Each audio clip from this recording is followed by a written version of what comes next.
So hello guys, कैसे हो आप सबका स्वागत है मेरे चैनल खुशी रहेज़ा में।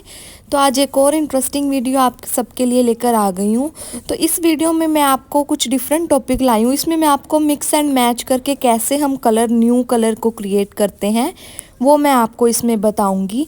आजकल जैसे कि आपको पता ही है कि जो चेरी मोका हो गया है ना, एक महरून डार्क महरून सा हो गया, उस कलर का बहुत ज़्यादा ट्रेंड चल रहा है। तो मैं वो आपको बताऊंगी कि आप वो कैसे कौन से कलर मिक्स एंड मैच करके आप वो कलर क्रिएट कर सकते हैं। तो चलिए आइए स्टार्ट करते हैं इस वीडियो को। और इस वीडियो को स्टार्ट करने से पहले जिन्होंने भी मेरे चैनल को सब्सक्राइब नहीं किया, जो भी मेरे चैनल पर न्यू है, सब्सक्राइब कर लेना और बेल आइकन को भी दबा देना ताकि आगे आने वाली हर वीडियो का नोटिफिकेशन आपको मिल सके। तो चलिए अब स्टार्ट करते हैं। तो गाइज़, हमारा सबसे पहला स्टेप क्या होता है, नेल को अच्छे से क्लीन करना। पहले कोई भी जेल पॉलिश लगी है या कुछ भी लगा है तो उसको सबसे पहले हमने क्लीन करना होता है एसीटोन फ्री की हेल्प से विद लिंट फ्री वाइप्स। उसके बाद हमारे जो नेचुरल नेल की जो भी एक्स्ट्रा लेंथ बड़ी होती है फ्री एज एरिया से, तो हमने उसको कट करना होता है। तो यहाँ पे मेरे नेल्स इतने बड़े हुए थे नहीं, तो बट मुझे थोड़ा सा जो लग रहा था वो मैंने यहाँ पे कट कर लिया है। उसके बाद हमारा नेक्स्ट स्टेप क्या आता है, जो हमने करना होता है क्यूटिकल को पुश। क्यूटिकल पुश हम किस लिए करते हैं, सबसे इम्पोर्टेंट हमारा इसमें होता है क्यूटिकल पुश करना। क्योंकि क्यूटिकल पुश हम इसलिए करते हैं ताकि जो नेल बेड एरिया है वो हमें ज़्यादा मिल सके, ताकि जो हम वर्क करेंगे वो हमें सरफेस है जो एरिया है वो हमें ज़्यादा मिल सके वर्क करने के लिए। तो इसलिए हम उसको पुश करते हैं ताकि ऐसा ना हो कि हमने आज नेल्स कराए हैं और कल ऐसे लगे कि हमारी रिफिल आ गई है। इसलिए हम उसको पहले ही बैक कर देते हैं, पुश कर देते हैं ताकि जो भी सरफेस है उस पर हम वर्क कर सकें। तो उसके बाद हमने क्या करना होता है, जो हमारी डेड स्किन होती है नेल्स पे क्यूटिकल के अराउंड, उसको हमने कट करना होता है क्यूटिकल कटर की हेल्प से। वैसे तो देखो गाइज, हम राइट हैंड से करते हैं ना, तो मैं लेफ्ट हैंड मतलब कि राइट हैंड से जब हम करते हैं किसी क्लाइंट के तो हम इजीली कट कर लेते हैं। बट आज मैं खुद के राइट हैंड पे एक्सटेंशन कर रही हूँ, तो लेफ़्ट हैंड से कट करने में मुझे थोड़ी सी डिफ़िकल्टी हो रही थी। क्योंकि क्या होता है ना, कई बार कट लग जाता है तो फिर उससे पेन करते हैं जब हम एंड में वो बफर वगैरह ना बफरिंग करते हैं, तो वो इसलिए मेरे को थोड़ा थोड़ा मैं ध्यान से कर रही थी ये, ताकि कट वगैरह ना आ जाए। क्योंकि कट आ जाता है ना तो फिर आगे का सारा काम ही धीरे धीरे होने लग जाता है और वो पेन बहुत ज़्यादा करता है। तो इसलिए ये आपने स्टेप बहुत ज़्यादा केयरफुली करना है, बहुत ज़्यादा ध्यान से करना है। उसके बाद हमने क्या करना है, जो हमारी फ्री एज है, फ्री एज एरिया है, उसको हमने जो स्माइल लाइन होती है वो हमने यहाँ पे क्लीन करनी है, नीट करनी है। तो यहाँ पे मैं स्माइल लाइन को क्लीन कर रही हूँ। क्योंकि ना क्या होता है, मेरे जो राइट हैंड के नेल्स हैं ना, इनकी ग्रोथ बहुत कम है। एक्चुअली कुछ मेरी बाइटिंग की भी हैबिट है और कुछ वैसे ही इस हैंड के बढ़ती ही नहीं है नेल्स, क्योंकि काम वगैरह ज़्यादा इसी हैंड से करते हैं, किचन का काम हो गया जो भी काम है, तो राइट हैंड ज़्यादा यूज़ होता है आई थिंक इसीलिए। तो इसलिए मैं एक्सटेंशन कर रही हूँ ताकि वो मेरे नेल्स जो हैं वो ग्रो हो पाएँ। तो यहाँ पे मैं पहले जो फ्री एज एरिया है, स्माइल लाइन है, उसको मैं क्लीन कर रही हूँ, उसको मैं एक शेप में क्रिएट कर रही हूँ। तो उसके बाद हमने क्या करना होता है, जैसे डस्ट वगैरह आ जाती है ना, तो हमने पफ़ी ब्रश से वो डस्ट रिमूव कर देनी है। और उसके बाद हमारा नेक्स्ट स्टेप होता है, जो भी जैसे हमने अब टिप लगानी है ना, तो हम जैसे एक्रेलिक कर रहे हैं या जेल कर रहे हैं, वो आपकी मतलब क्लाइंट की चॉइस होती है वो कौन से करा रहा है। तो यहाँ पे अब मैं जो टिप होती है ना वो साइज़ सिलेक्ट कर रही हूँ उस टिप का। तो यहाँ पे मैं सारा साइज़ सिलेक्ट करके एक बार सामने रख लूँगी ताकि मुझे बार बार वो निकालनी ना पड़े, है ना। सारी मैं पहले ही चेक करके और एकदम सामने रख लूँगी, सीरीज़ वाइज रख दूँगी। उसके बाद जब हमने टिप सिलेक्ट कर ली तो हमने क्या करना है, 1 बाय 1 नेल को बफ़ करना है। क्योंकि हम 1 बाय 1 करते हैं ना तो ये सही रहता है, ताकि इतने में मॉइस्चर भी नहीं आता नेल में, है ना। तो वो थोड़ा रफ सरफेस करना होता है ताकि जो हम ऊपर जो टिप को प्लेस करेंगे, पेस्ट करेंगे, वो ज़्यादा टाइम तक स्टे रहे उसका। और क्योंकि मॉइस्चर आ जाता है तो फिर वो ऑयल बन जाता है, तो फिर वो जैसे नेल्स में आपने देखा होगा ग्रीन हो जाते हैं कईयों के नेल्स, या फिर वाटर आ जाता है ना, वो यही रीज़न होता है। तो हमने अच्छे से बफ़ करना है नेल को, देन उसके ऊपर हमने ग्लू लगानी है। ग्लू लगाने का यहाँ पे आप तरीका देखिए हो मैं किस तरह ग्लू लगा रही हूँ। आपने ऐसे अच्छे से, जहाँ पे ये देखो एक अलग सा पार्ट बना होता है, जो नेल होता है ना, जो फेक टिप होती है, इस पे एक अलग से पार्ट बना होता है, आपने वो हाफ ऑफ द नेल पे पेस्ट करना होता है। अब देखो जैसे मैं यहाँ पे पेस्ट कर रही हूँ, तो यहाँ से थंब ऊपर रख के और यहाँ पे मैंने इसको पकड़ के ऐसे कुछ सेकंड के लिए हमने इसको पेस्ट करके रखना होता है। और हमने ध्यान रखना होता है कोई भी बबल आए। अब देखो यहाँ पे मेरा कोई भी बबल नहीं आया। हमने इसका बहुत ज़्यादा ध्यान रखना होता है, क्योंकि जो बबल आ जाता है ना, तो फिर उसके अंदर वाटर इनटेक हो जाता है, वो जिसकी वजह से एंड में नेल, आपने देखा होगा कहीं होगा, ग्रीन हो जाता है। या वो यही होता है कि जो हमारा जो नेल प्रेप है वो अच्छे से नहीं होता। इसीलिए टिप लगाते टाइम हमने ये बात का ध्यान रखना होता है। अब देखो मेरे इसमें कोई बबल नहीं आया, तो मेरे को इसमें कोई दिक्कत नहीं होगी। तो ऐसे हमने 1 बाय 1 करके हमने जो अपने नेल हैं पहले उनको अच्छे से बफ कर लेना है। और उसके बाद देखो यहाँ पे टिप प्लेस करनी है। टिप प्लेस करते टाइम आपने कुछ सेकंड के लिए उसको होल्ड करके रखना है, ताकि जो आपने ग्लू लगाई है वो अच्छे से ड्राई हो जाए। ये हो गया। उसके बाद देखो मेरे सभी टिप्स लग चुकी हैं। मन तो था इतनी ही लेंथ रख लूँ, बट वही है, राइट हैंड है, राइट हैंड पे कुछ हैबिट भी नहीं है इतने लॉन्ग नेल्स की, कुछ काम करना होता है। क्योंकि क्या होता है, जो लॉन्ग नेल्स होते हैं राइट हैंड के, उससे फिर बर्तन वगैरह भी वॉश नहीं किए जाते हैं ना, आटा वगैरह भी नहीं गूंदा जाता। तो इसलिए मैं राइट हैंड के बहुत कम ही रखती हूँ नेल्स। तो आज काफ़ी टाइम बाद ही मन कर रहा था राइट हैंड के नेल्स करने का, तो मैंने कहा कर तो दी हूँ, साथ में वीडियो भी शूट कर लूँ आप सबके लिए। तो यहाँ पे जो मैंने जितनी मेरे को लेंथ चाहिए मैं उतनी ही लेंथ रख रही हूँ। तो मुझे थोड़ी सी वैसे बड़ी ही चाहिए थी, मुझे ऐसा 1-2 दिन बड़ी रख के उसके बाद शॉर्ट कर लूँगी लेंथ। तो चलो ये है कि 2-3 दिन का शौक पूरा हो जाएगा राइट हैंड के नेल्स का। तो यहाँ पे मैंने लेंथ इतनी रख ली है। उसके बाद अब मैं आलमंड शेप क्रिएट कर रही हूँ। आलमंड शेप क्रिएट करने के लिए एक बेस्ट मेथड ये होता है, आप दोनों साइड से ना उसके, जैसे आपको ये दिख रहा है नेल कटर की हेल्प से मैं साइड से हल्के हल्के कॉर्नर कट कर रही हूँ। इससे क्या होगा, आपको ना ज़्यादा मतलब आपका टाइम सेविंग हो जाएगा। और जब आप इसको साइड से शेप बनाओगे ना, तो बहुत ऐसे कुछ सेकंड में ही शेप बन जाएगी। तो ये सबसे बेस्ट मेथड होता है। तो अब ये देखो, ये आपको लग ही रहा होगा कि वैसे एक सिमिलर सी शेप आ गई। बस आप हल्का सा साइड में फाइलर करोगे, फाइल आगे हल्का सा चलाओगे, तो आपकी शेप रेडी हो चुकी है। ऐसा आपको देखने से ही लग रहा होगा। तो ये एक मतलब सबसे ज़्यादा, मतलब मेरी तो फेवरेट ही आलमंड शेप। मैं हमेशा ही आलमंड शेप ही रखती हूँ। बहुत कम होता है कि कॉफ़ीन शेप रखूँ, मैं हमेशा कॉफ़ीन या आलमंड ही रखती हूँ। ज़्यादातर ऑलमोस्ट मेरे आलमंड ही होती है। तो अब जो यहाँ पे ना ड्रिल की हेल्प से जो ये हमारी लाइन होती है जहाँ पे हम टिप प्लेस करते हैं, तो उस लाइन को मैं ब्लेंड कर रही हूँ। यहाँ पे मैं ड्रिल यूज़ कर रही हूँ, क्योंकि एक तो राइट हैंड पे कर रही हूँ है ना, तो लेफ़्ट हैंड से काम करना थोड़ा सा डिफ़िकल्ट हो जाता है मेरे लिए। तो यहाँ पे मैं जैसे जो लाइन है, जो हम जो जो फेक टिप होती है वो जो पेस्ट करते हैं, तो वो हम जैसे नेचुरल नेल पे पेस्ट करते हैं तो वो सरफेस अनइवन हो जाता है। तो हम इसको इसीलिए मर्ज करते हैं, ताकि ये जो सरफेस है वो एकदम स्मूथ हो जाए, इवन सरफेस हो जाए। अब देखो यहाँ पे मैं शेप बना रही हूँ। शेप बनाने में मुझे कोई दिक्कत नहीं हो रही। 2-3 बार फाइलर इस साइड से चलाया लेफ्ट साइड से, 2-3 बार राइट साइड से चलाया, और 1-2 बार हमने ऊपर से राउंड राउंड कर दिया, तो ये हमारी शेप बन जाती है। इतना इजी हो जाता है ना ये शेप बनाना।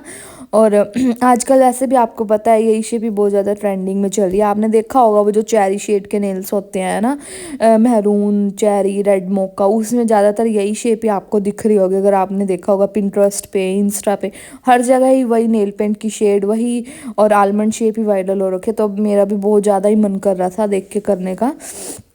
तो यहाँ पे देखो मेरी जो शेप है वो हो चुकी है ऑलमोस्ट रेडी। और यहाँ पे जो मर्जिंग लाइन है उसको भी मैंने मर्ज कर लिया, वो तो मैंने ड्रिल की हेल्प से ही कर लिया था। तो शेप के लिए मैं यहाँ पे बफर यूज़ कर रही हूँ। तो ये देखो यहाँ पे जो मेरा अब इस हाथ में मेरे जो बफर है, ये हाफ मून वाला बफर है। और जो इससे पहले बफर था जिससे मैंने मिडल फिंगर पे की थी, वो बफर था मेरा बनाना शेप वाला।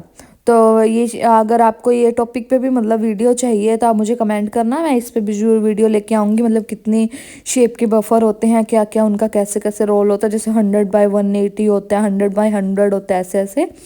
तो चलो अब हम आगे देखते हैं। यहाँ पे मेरी शेप जो हो चुकी है कंप्लीट हो चुकी है, और जो मर्जिंग लाइन है वो भी अच्छे से हो चुकी है। तो जो अब हमारा आगे नेक्स्ट पॉइंट आता है वो होता है डिहाइड्रेटर लगाना। डिहाइड्रेटर या प्राइमर, आप दोनों में से कोई भी लगा सकते हो, जो भी आपके पास हो। डिहाइड्रेटर का क्या काम होता है, ये कुछ टाइम के लिए जो हमारे नेचुरल नेल का जो ऑयल है, जो मॉइस्चर है, उसको कंट्रोल कर लेता है, ताकि जो हम आगे जेली या एक्रेलिक करेंगे वो अच्छे से एक्सटेंशन उस पर स्टे कर पाए। तो अब यहाँ पे मैं जेल एक्सटेंशन कर रही हूँ। तो इसमें हमने जो फर्स्ट लेयर देनी है ना, बिल्कुल पतली पतली लेयर देनी है, जैसा कि आप इस वीडियो में देख ही रहे हो। तो हमने एकदम बिल्कुल फाइन, बिल्कुल पतली पतली, जितनी पतली हो सकती है उतनी पतली हमने यहाँ पे बीट देनी होती है। क्यूटिकल एरिया पे आपने ध्यान से वर्क करना होता है। ये ना मैं जो इस टाइम जेल यूज़ कर रही हूँ, ये मैंने मतलब फ़र्स्ट टाइम ही मेरे पास आई है, मैंने किसी फ्रेंड से मंगवाई थी। तो ये मुझे ना फ़र्स्ट टाइम ही मैं इसका यूज़ करके देख रही हूँ। तो इसका मुझे ना मतलब जैसे अपने तो यहाँ पे शीन चलता नहीं है ना, तो अदर कंट्रीज़ में शीन चलता है। तो मेरी फ्रेंड मतलब बाहर से आ रही थी, तो उसने वो मेरे लिए लेकर आई थी ये। तो ये उसने शीन से ऑर्डर करी थी। तो ये ना इसमें क्या है, वैसे तो ये ठीक ठाक, मतलब मुझे इतना इसका वो अच्छा लगा नहीं क्योंकि ना एक तो ये हीट बहुत देती है। जैसे अब मैं देखो इसको यूवी लैंप में रखूँगी ना, तो इतनी ज़्यादा इससे हीट आएगी ना। और क्या ये बहुत ज़्यादा फ्लोई है, मतलब इवन मैंने हल्का हल्का गैप रखा है क्यूटिकल एरिया के पास से, बट फिर भी ये विद इन सेकेंड ना क्यूटिकल में चली जाती है। बहुत ज़्यादा फ्लो हो रहा था ये जेल का। तो मैं इसको पहले यूज़ ही मतलब खुद के हैंड पे ही करके देख रही थी ना, ऐसे क्लाइंट के हैंड पे कर दो फिर ऐसे उनका रिजल्ट अच्छा ना आए। तो इसलिए मैं जैसे प्रोडक्ट की मेरे को ऐसा था कि चलो साथ में टेस्टिंग भी हो जाएगी, है ना, कैसा प्रोडक्ट है। तो ये जो जेल है ये मतलब मुझे तो नहीं अच्छी लगी, बाकी फिर भी मैं इसका एक आपसे अलग से इसका रिव्यू शेयर करूँगी। इसमें आपको इसका नेम भी दिखा दूँगी, मतलब अच्छे से पैकेजिंग वगैरह भी। तो मैंने पतली पतली लेयर लगा दी थी, उसके बाद अब मैंने इसको क्योर कर दिया। उसके बाद अब हमने लगानी है इसके ऊपर बिल्डर जेल, यानी कि थोड़ी मोटी लेयर लगानी है। तो अब यहाँ पे मैं मोटी लेयर, देखो आप किस तरह मैंने उसको पिक किया और सारा यहाँ पे थंब पे रख दिया है।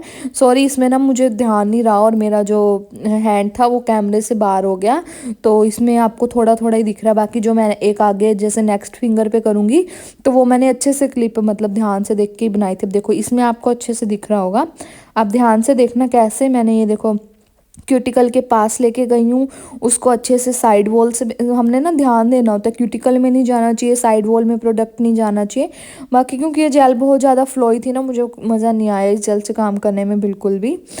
तो मैं तो आपको ये नहीं रिकमेंड करूँगी। बाकी इसका एक अलग से रिव्यू डाल लूँगी, उसमें आपको जरूर इस जेल का नेम भी दिखाऊँगी। तो मैंने बिल्डर जेल लगा दी थी एक, तो इसको भी मैंने क्योर कर दिया। क्योर करने में इतनी ज़्यादा हीट ऐसा लग रहा था बस उतार ही दूँ ये, बट वही है, अब कर लिया, हाफ तो हाफ रह गया था। उसके बाद मैंने एक और बिल्डर दी इसी से।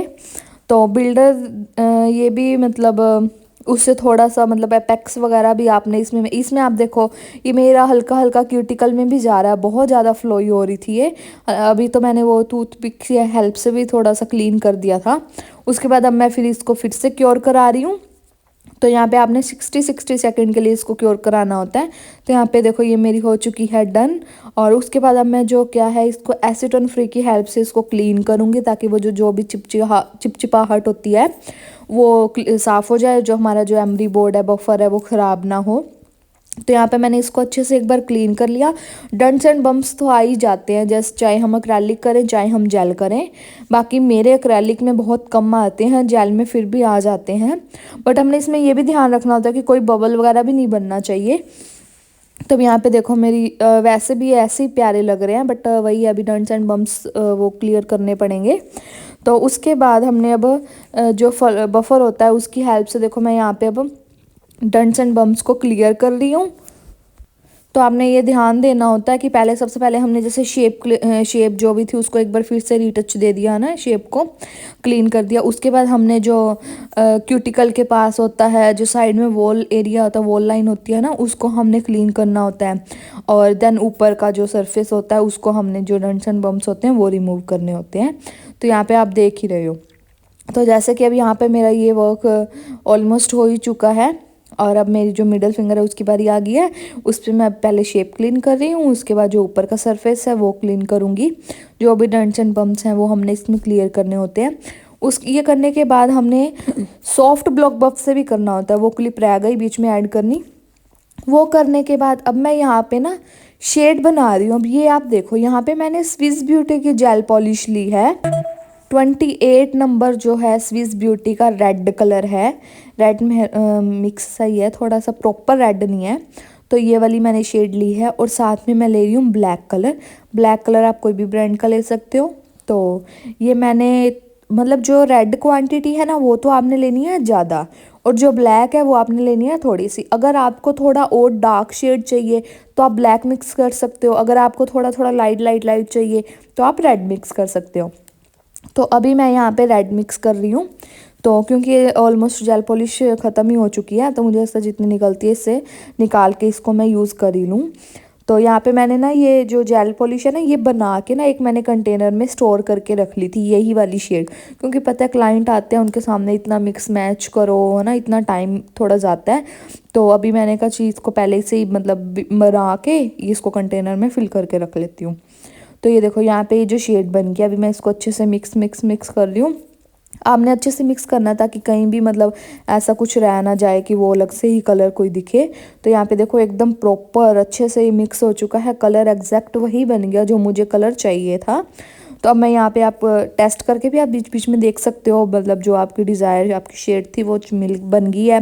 क्लाइंट के कर रहे हो तो क्लाइंट को भी दिखा सकते हो। अब देखो यहाँ पे मैं टेस्ट करके देख रही हूँ, वही शेड बनी है एग्जैक्ट जो मुझे चाहिए थी। तो अब यहाँ पे मैं एप्लीकेशन आगे स्टार्ट करती हूँ नेल की। तो जो वो स्विस ब्यूटी के जेल पॉलिश वाला ब्रश था ना, तो मैं उसी जेल पॉलिश मतलब वही ब्रश ही यूज़ कर लूँगी, क्योंकि वो वैसे भी ऑलमोस्ट ख़त्म थी। तो और वैसे भी वो रेड से सिमिलर से ही शेड है, उसको अच्छे से क्लीन कर लूँगी मतलब बॉटल में ही। तो ये देखो अच्छे से, देखो मैं आपको यहाँ पे क्लीन कर रही हूँ। क्लीन करने के बाद इसी ब्रश से ही मैंने ये कर लिया है। तो अब ये यहाँ पे मैं एप्लीकेशन कर रही हूँ। तो एप्लीकेशन करते टाइम भी आपने ध्यान देना है, जो फर्स्ट लेयर है वो बिल्कुल पतली पतली लगानी है, और क्यूटिकल एरिया से ध्यान से लगानी है, और साइड वॉल वगैरह अच्छे से आप देख लेना। इसके अंदर ना जो जो लिंट से होते हैं ना बूट टाइप वो आ रहे थे, तो मैं साइड से वो भी क्लीन कर रही थी। और वो आपने ध्यान से करना था, क्योंकि वो बीच में आ जाता ना तो उसकी वजह से एक सरफेस इवन सा नहीं हो पाता। तो यहाँ पे जो मेरा फर्स्ट कोट है वो कंप्लीट हो चुका था और मैं उसको क्योर करा रही थी। इसको भी मैंने 60 सेकेंड के लिए क्योर कराया है। उसके बाद जो है मैं अब सेकंड एप्लीकेशन कर रही हूँ, सेकंड कोट कर रही हूँ।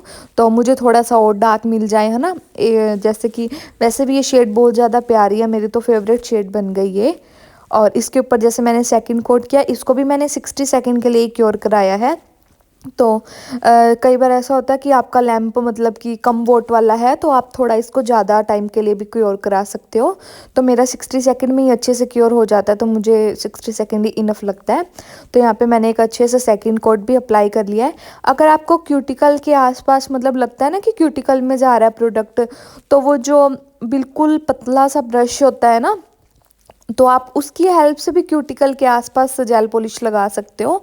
तो यहाँ पे मैंने इसको भी क्योर करा दिया। क्योर कराने के बाद अब मैं लगा रही हूँ टॉप कोट। तो मेरा इसके ऊपर कोई भी ब्रश आर्ट वगैरह ना, कोई भी एक्सेसरी माइलर कुछ भी लगाने का मन नहीं था, मुझे ऐसे ही प्लेन ही बहुत प्यारे लग रहे थे ये नेल्स। तो मैं इसके ऊपर मतलब इसको ऐसा ही रख रही हूँ और इसके ऊपर मैं टॉप कोट लगा रही हूँ। अगर मन किया तो कुछ दिन बाद फिर इसके ऊपर ब्रश आर्ट वगैरह या कुछ भी है ना, कोई और डिज़ाइन वगैरह क्रिएट कर लूँगी। तो अभी एक बार कुछ दिनों के लिए मैं इसको एज इट इज़ ऐसा ही रख रही हूँ। तो यहाँ पे मैंने टॉप कोट शाइनी वाला टॉप कोट लगाया है। टॉप कोट लगा के इसको भी मैंने 60 सेकंड के लिए क्योर करा दिया। और अब एंड में हमारी बारी आती है क्यूटिकल ऑयल की। क्यूटिकल ऑयल हम जैसे हमने मतलब पहले डिहाइड्रेटर लगाया था ना, बफ करते हैं जैसे नेल्स को, तो हमारा जो नेल होता है ना, जो हमारा क्यूटिकल एरिया होता है वो बहुत ज़्यादा ना ड्राई हो जाता है। तो उसको मॉइस्चर मिल सके और जो हमारा नेचुरल नेल है उसकी ग्रोथ अच्छी हो सके, इसलिए हम क्यूटिकल ऑयल यूज़ करते हैं। तो यहाँ पे क्यूटिकल ऑयल यूज़ करने के बाद मैंने कुछ सेकंड के लिए ऐसे हल्की हल्की मसाज भी करी है क्यूटिकल के पास ही। और यहाँ पे मेरे जो नेल्स हैं वो हो चुके हैं कंप्लीट। तो गाइज़ आप कमेंट करके बताना आपको ये नेल्स कैसे लगे और ये शेड आपको अच्छी लगी कि नहीं। और गाइज़ अगर आप और भी ऐसी मिक्स मैच करके कोई शेड आपसे नहीं बन रही है ना, या आप बनाना सीखना चाहते हैं, तो आप मुझे कमेंट में पूछना है ना, कमेंट कर देना, तो मैं वही मतलब नेक्स्ट वीडियो उसी पे ले आऊँगी। और गाइज़ जो भी न्यू है चैनल पे वो सब्सक्राइब भी कर लेना, बेल आइकन को भी दबा देना, और प्लीज़ शेयर ज़रूर करना अपने फ्रेंड्स के साथ। और गाइज़ आपका बहुत बहुत शुक्रिया एंड तक ये वीडियो देखने के लिए, जिन्होंने भी ये वीडियो एंड तक देखी है। और ओके बाय बाय गाइज़, मिलते हैं एक अगली वीडियो में। तब तक के लिए आप अपना ध्यान रखिएगा, टेक केयर। और हाँ प्लीज़ मुझे कमेंट में ज़रूर बताना नेक्स्ट ट्यूटोरियल आप कौन सी वीडियो मतलब नेक्स्ट ट्यूटोरियल आप कौन से का देखना चाहते हो, कोई माइलर्स का है ना, कोई इनबिल्ड का, या फिर कुछ ब्रश आर्ट कुछ भी देखना चाहते हो तो मुझे कमेंट में ज़रूर बताना, ताकि मैं नेक्स्ट वीडियो उस टॉपिक पे बना पाऊँ। Okay guys, bye bye, take care.